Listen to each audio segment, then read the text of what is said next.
Hi, I'm Dr. Isaac Alexis from the Slim Samurai Group 84, helping you to slash through sickness and offering you a slice of health and wellness.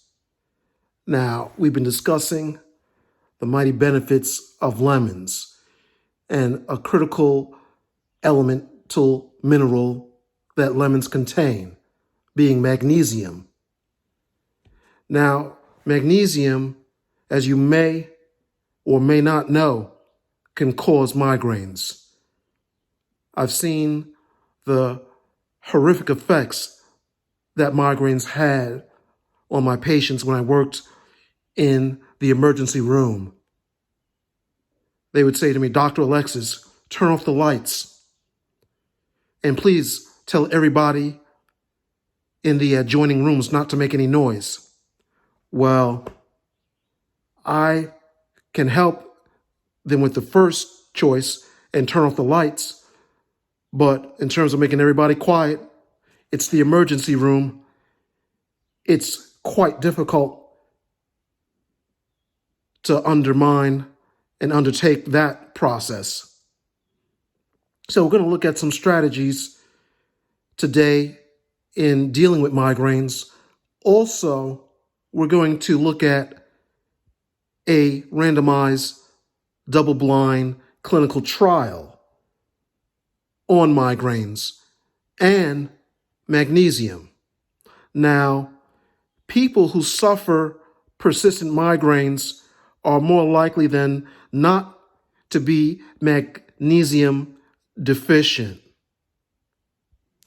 Now, let me introduce you to the pathophysiology. What causes a migraine, you may be asking? Great question.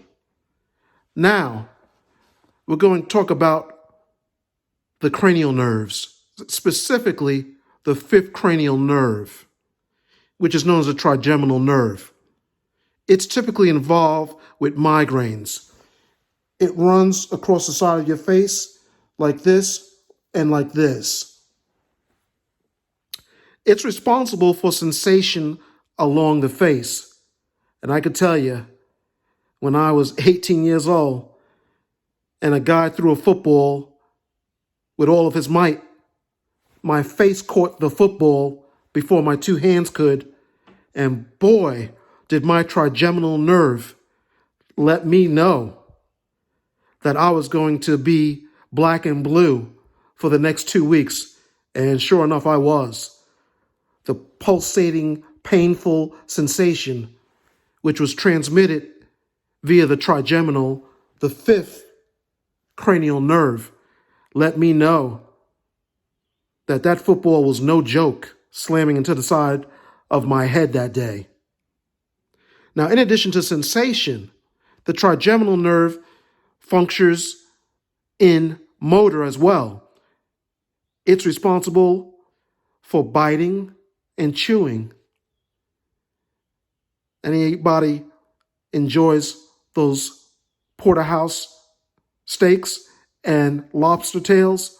And if you're vegetarian, if you enjoy that delicious sauteed tofu with bell peppers, red peppers, onions,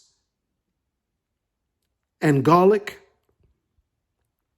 well, the act of enjoying your meal is courtesy of the fifth cranial nerve, trigeminal nerve. Now, the fifth cranial nerve, which is involved in migraines, is a tricky nerve. It's one of the most complex nerves. It's got not one, not two, it's got three parts. Part one is called the ophthalmic nerve. Part two is called the maxillary nerve.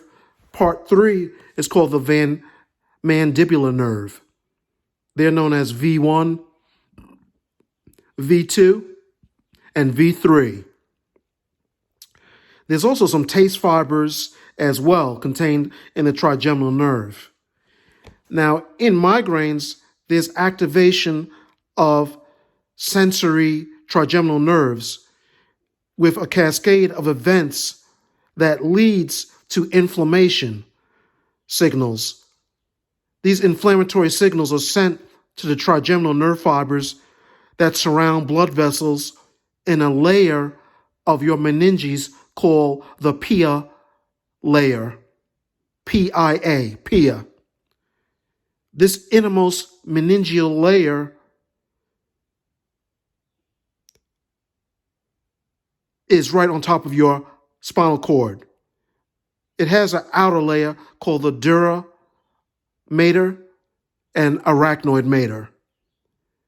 But the pia mater is the most innermost layer that's involved with migraines. Now, inflammation of any of these layers, the dura, the arachnoid, and the pia, is responsible for a medical condition we know as meningitis. Now, when you have that stiff neck pain seen in an acute migraine headache, people that have had meningitis says that it's equivalent to the pain they had in a severe meningitis attack. So when evaluating clinically for meningitis versus a simple migraine, you may have to look at if the patient has a fever, elevated white blood cell known as leukocytosis, increasing inflammatory markers like CRP an increase in the ESR, and other factors like that. Now, I'm going to delve into a clinical study in regards to migraines and magnesium efficacy. Now, in the Journal of Headaches, Dr. Wang conducted a randomized double-blinded placebo-controlled trial. This study was conducted between June 1997 and January 2000 using 7 selected Northern Kaiser Permanente sites. Children ages 3 to 17 were examined.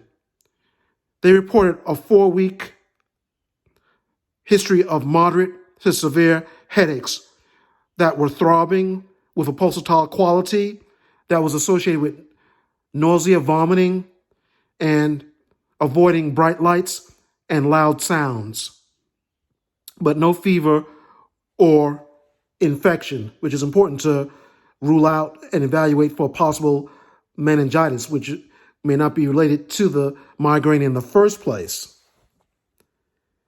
Subjects were randomly assigned to receive either magnesium oxide at a dosage of 9 milligrams per kilogram per day, divided 3 times with food, or placebo. This was done for about 16 weeks. Now, the results of this study, of those enrolled, 75% completed the study. 74 of 192 eligible subjects had declined to participate. This study found a statistically significant decrease over time in headache frequency in the magnesium oxide group versus placebo. The decreased severity of headache was significantly lower as compared to the placebo group. So, having foods rich in magnesium, dark chocolates, salmon, for those that don't like fish, grass-fed poultry, grass-fed beef. Okay, now some treatments of migraines, in case you're curious, would include sniffing lavender or peppermints, utilizing biofeedback, drinking warm to hot ginger teas, mint teas, eating summer squash, spinach, brown rice. Now, foods to avoid. I'm glad you asked, Dr. Alexis, what foods should I avoid altogether if I'm a frequent sufferer of migraines. Foods to avoid would include beer. I know you get to the ballpark, you want to have a hot dog and a beer, but I'm a firm believer, if you have a beer, if you have a hot dog, okay. But if you want to consume 24 beers and eat a dozen hot dogs, and you know that you suffer from migraines, they may be carrying you out of that Detroit Tiger Stadium on a stretcher. I'm telling you, go Tigers. Now, another trigger, as mentioned before, hot dogs, cold cuts. Some wines may also trigger. So these are the things just to keep in mind when trying to avoid a migraine. Some of my patients in the emergency room, even if I move their blanket, that causes them too much pain. So you want to avoid a migraine as best as possible. Hoping this information was of help to all of my viewers and subscribers today. Don't forget to click the subscribe. Don't forget to click the like.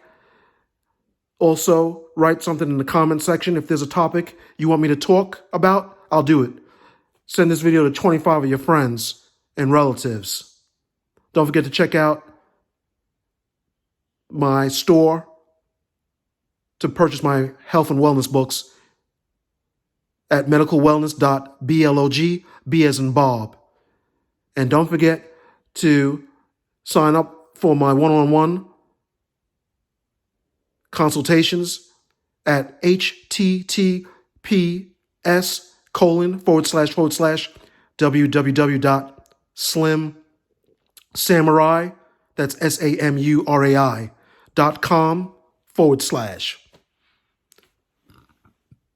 I'll leave it on the link below where you can conduct one-on-one sessions. Once more, this is Dr.